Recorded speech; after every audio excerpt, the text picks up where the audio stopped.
Mungu ana kibali kwa ajili yako. Anaweza kuwa ana hatua mpya kwenye maisha yako. Anaweza kuwa na kupandishwa kazi kwa ajili yako. Anaweza akawa na kila kitu kizuri kwa ajili yako.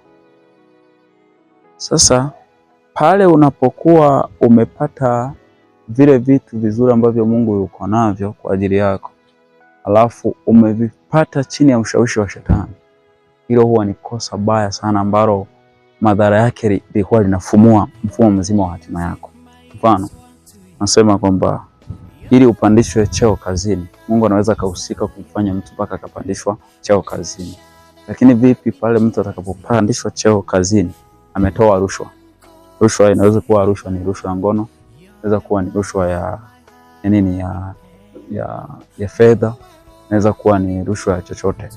Inakuwa ni hatari. Kwa sababu gani? Kile ambacho Mungu anaweza kukifanya kwenye maisha yako, ukikipata kutokea kwenye mikono ya Shetani, huwa kinafumua mfumo mzima wa hatima yako, lakini pia huwa kinafumua mfumo mzima wa baraka za Mungu kwenye maisha yako. Kwamba ili upate kazi, ulipaswa umuombe Mungu akupe yeye, kama yeye akupe kama sehemu yake ya kukuinua, kama sehemu yake ya kukutukuza.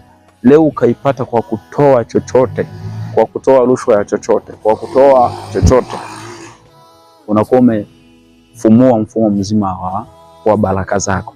Lakini pia kama kuna mahali Mungu alitakiwa akupandishe, akuweke, akuinue, akupe hiyo hatua, afu hiyo hatua ukaipata kwa kutumia njia ambayo sio za Mungu, ile baraka ya kimungu, ule mfumo wa baraka ya Mungu unakuwa umefumuliwa. Hiyo ni kwa sababu gani? Maisha yetu Mungu ameyapangilia kwa mfumo wa majira na nyakati.